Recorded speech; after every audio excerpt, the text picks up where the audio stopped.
بسم اللہ الرحمن الرحیم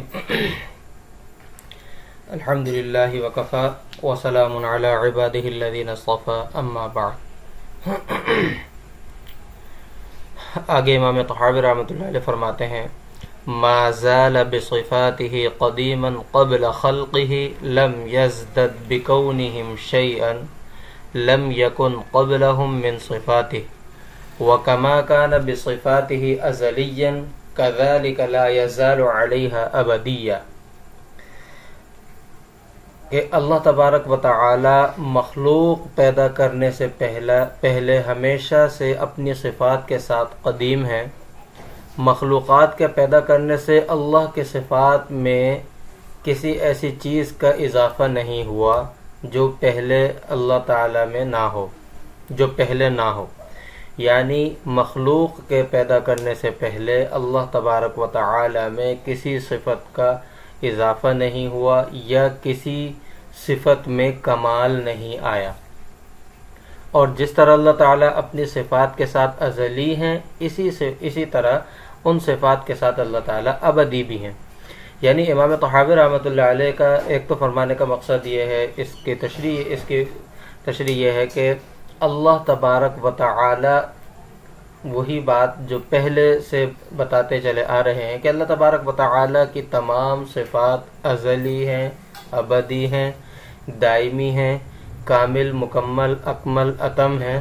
اللہ تبارک و تعالی کی صفات میں کوئی رد و بدل نہیں ہوتا۔ تو یہاں پہ بھی امام طحاوی رحمۃ اللہ علیہ نے اسی بات کو بیان فرمایا۔ البتہ اس صفت کو بیان فرمانے کے ساتھ امام طحاوی رحمۃ اللہ علیہ نے اور اس بات کا مزید اضافہ، یعنی اس بات کی مزید وضاحت کی کہ اللہ تبارک و تعالی، یعنی امام طحاوی رحمۃ اللہ علیہ کے الفاظ تو یہ ہیں کہ مخلوقات کو پیدا کرنے کی وجہ سے اللہ تبارک و تعالی کی کسی صفت میں اضافہ نہیں، اللہ تعالی کی صفات میں سے کسی چیز کا اضافہ نہیں ہوا جو پہلے نہ ہو۔ اس کا مطلب یہ ہے کہ اللہ تبارک و تعالی کے اندر نہ تو کسی صفت کا اضافہ ہوا ہے مخلوق پیدا کرنے سے،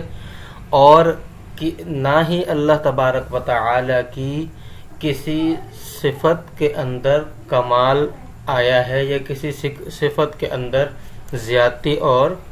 بڑھوتری ہوئی ہے۔ امام طحاوی رحمۃ اللہ علیہ کو فرمانے کا مقصد یہ ہے۔ اور اس صفت کو بیان فرما کے امام طحاوی رحمۃ اللہ علیہ نے یعنی اللہ تبارک و تعالی کی صفات کے قدیم ہونے کو بیان فرمایا اور ازلی ابدی ہونے کو بیان فرمایا، اور مخلوق کے پیدا کرنے سے اللہ تعالی کی صفات میں کوئی اثر نہ ہونے کو بیان فرما کر دراصل معتزلہ اور جہمیہ پر رد کرتے ہیں۔ کیونکہ معتزلہ اور جہمیہ ان کا مذہب یہ ہے، یہ کہتے ہیں کہ اللہ تبارک و تعالی پہلے تو فعل اور کلام، یعنی فعل کام کرنے اور کلام پر قادر نہیں تھے۔ اللہ تبارک و تعالی، معتزلہ اور جہمیہ کہتے ہیں کہ اللہ تبارک و تعالی پہلے تو فعل اور کلام پر قادر نہیں تھے، یعنی پہلے اللہ تبارک و تعالی سے فعل کا صدور اور کلام کا صدور ممتنع تھا۔ بعد میں جب اللہ تعالی نے مخلوق پیدا کی تو جب فعل کا صدور ہوا اور جب مخلوق سے کلام کیا اللہ تبارک و تعالی نے، تو پھر اللہ تبارک و تعالی کلام پر قادر ہوئے۔ یعنی صفت فعل اور صفت کلام کے متعلق معتزلہ اور جہمیہ کا مسلک یہ ہے کہ جب اس صفت کا جن پر ظہور ہونا تھا وہ نہیں تھے تو اللہ تعالی بھی اس پر قادر نہیں تھے۔ یہاں پر دراصل ان سے پھر وہی غلطی ہوئی اور وہی لغزش ان سے صادر ہوئی کہ انہوں نے ظہور نہ ہونے کو قادر نہ ہونے سے تعبیر کیا، یعنی ظہور کے انکار کو یا ظہور کے فقدان کو قدرت کے فقدان سے تعبیر کیا۔ یعنی اللہ تبارک و تعالی فعل پر، کیونکہ تمام صفات اللہ تبارک و تعالی کی ازلی اور ابدی ہیں تو دائمی ہیں، تو اس لیے جب اللہ تبارک و تعالی کی صفت فعل کا جب کوئی ایسا مفعول نہیں تھا کہ جس پر اللہ تعالیٰ کی صفت فعل کا ظہور ہوتا، تو یہ ظہور کا فقدان ہے، صفت فعل کے ظہور کا فقدان ہے۔ تو اس صفت فعل کے ظہور کے فقدان کو معتزلہ اور جہمیہ نے قدرت کے فقدان سے تعبیر کیا،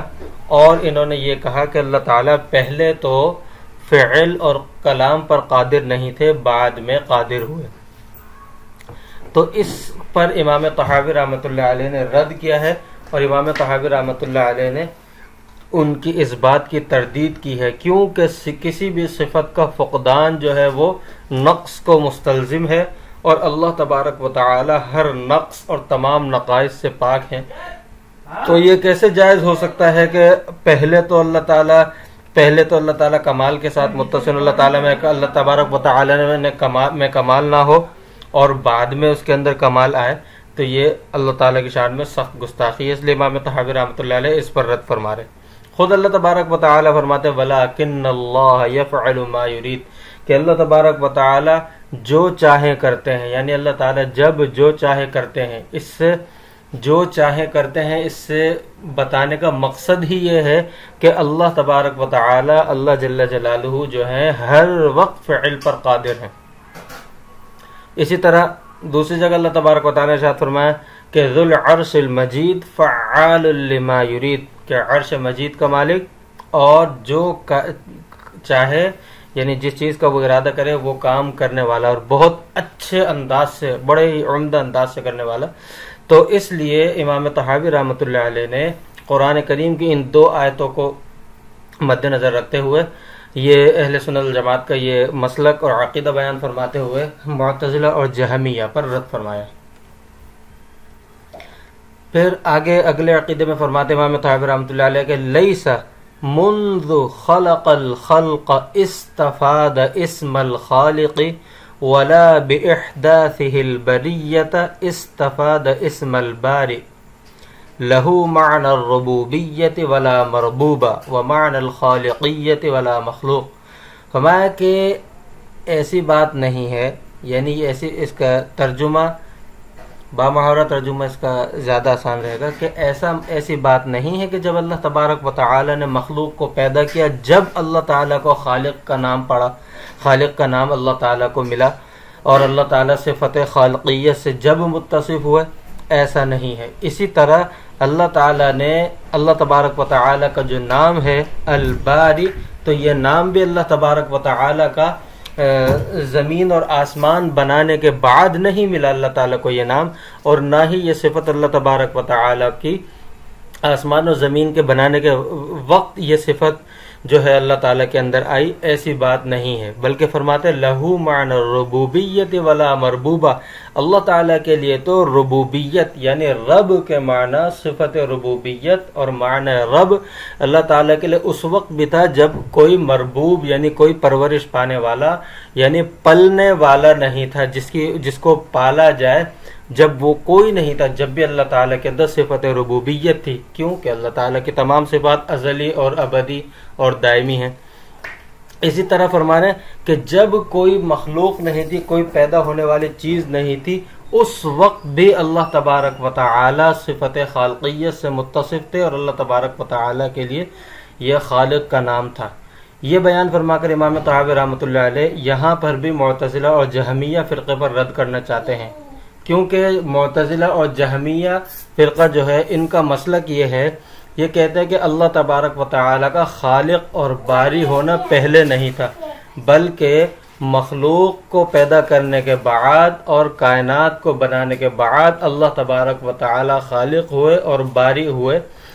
یہ صفت پہلے نہیں تھی۔ معتزلہ اور جہمیہ کا یہ مسلک ہے۔ امام طحاوی رحمۃ اللہ علیہ نے یہاں پر بھی رد فرمایا، اور وہی غلطی یہاں پر بھی ان سے ہوئی کہ اللہ تبارک و تعالی کی صفت کے ظہور کے فقدان کو، یعنی جب صفت کا ظہور نہ تھا، اس کو انہوں نے تعبیر کیا صفت کے وجود کے فقدان سے، جبکہ یہ غلطی ہے۔ اللہ تبارک و تعالی کی صفت تو ازلی، تمام صفات ازلی ابدی اور دائمی ہیں، تو صفت کا جو فقدان ہے، صفت کے ظہور کے فقدان کو انہوں نے صفت کے قدرت یعنی صفت کے وجود کے فقدان سے تعبیر کیا، اور انہوں نے کہا کہ اللہ تعالیٰ کے اندر یہ پہلے صفت نہیں تھی. اسی لیے امام طحاوی رحمۃ اللہ علیہ نے ان پر رد فرمایا کہ افمن یخلق، قرآن کریم کی ایک آیت کے اندر بھی اللہ تعالیٰ کیا فرماتے ہیں، افمن یخلق کمن لا یخلق افلا تذکرون، کیا افمن یخلق کمن لا یخلق، کہ جو شخص پیدا کرتا ہے وہ، یعنی جو ذات پیدا کرتی ہے وہ اس جیسی ہو سکتی ہے جو پیدا نہیں کرتا. افلا تذکرون، کیا تم نصیحت حاصل نہیں کرتے. یعنی اللہ تبارک و تعالیٰ کی صفت خالقیت ہے، تو اللہ تعالیٰ پیدا نہیں کر سکتے. اللہ تبارک و تعالیٰ نعوذ باللہ، اللہ تبارک و تعالیٰ پیدا کرتے ہیں. ہر چیز کو پیدا کرنے والے ذات ہی اللہ تبارک و تعالیٰ کی ہے. اللہ کا غیر اللہ جو ہے وہ کوئی کسی چیز کو پیدا کر ہی نہیں سکتے. یعنی اللہ تبارک و تعالیٰ اس آیت کے اندر جو فرمایا اس کا مقصد یہ ہے، جو ذات پیدا کرنے والی ہے اس کو تم منطبق کر رہے ہو اس ذات پر جو پیدا کر ہی نہیں سکتی. یہ بہت بڑی غلطی ہے. تو اس لیے اللہ تبارک و تعالی کی تمام صفات ازلی اور دائمی ہیں. امام طحاوی رحمۃ اللہ علیہ نے جو فرمایا کہ صفت لہو معنی الربوبیتی یہ پہلے لائے اور پھر معنی الخالقیتی یہ بعد میں لائے.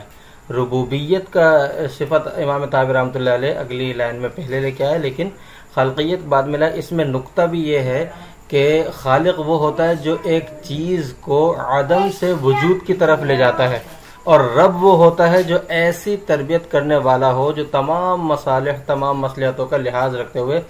بالتدریج درجہ کمال تک پہنچا دے. رب کے مفہوم میں ملکیت، حفاظت، تربیت اور تدبیر وغیرہ سب داخل ہیں.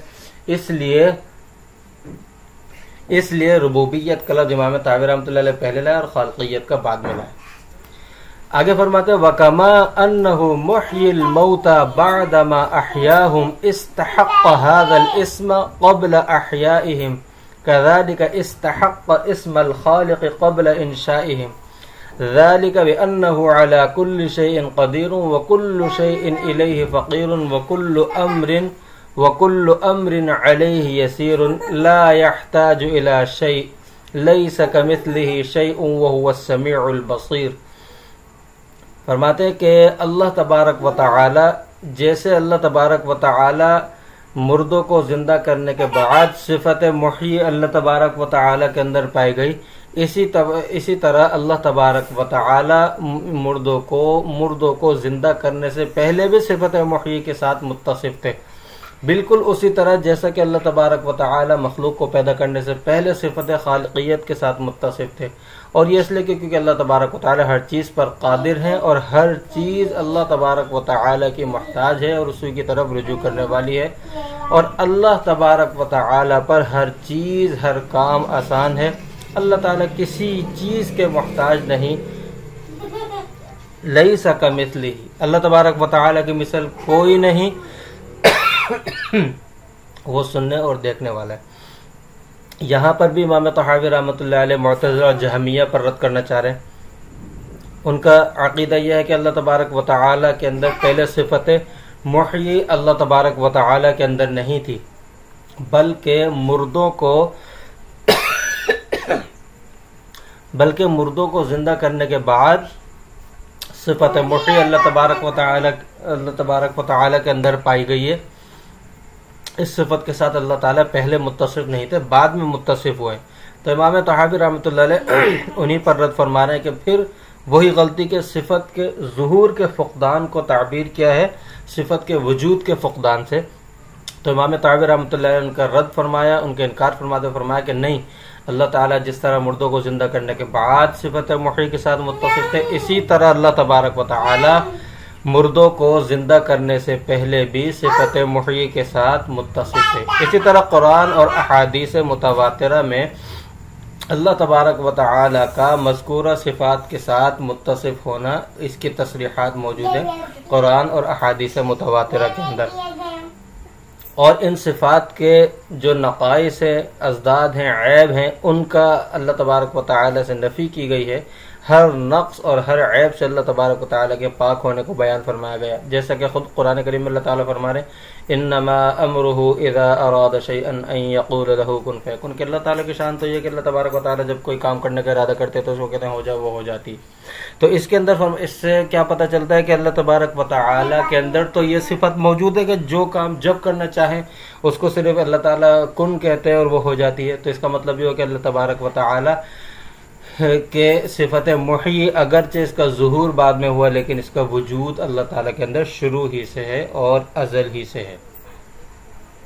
ان صفات کو جو بیان کیا گیا، ان صفات کو بیان کرنے کے ساتھ ساتھ ایک تو امام طحاوی رحمۃ اللہ علیہ نے یہ تشریح بیان فرما دی، اس کے ساتھ ساتھ ایک اور نقطہ جو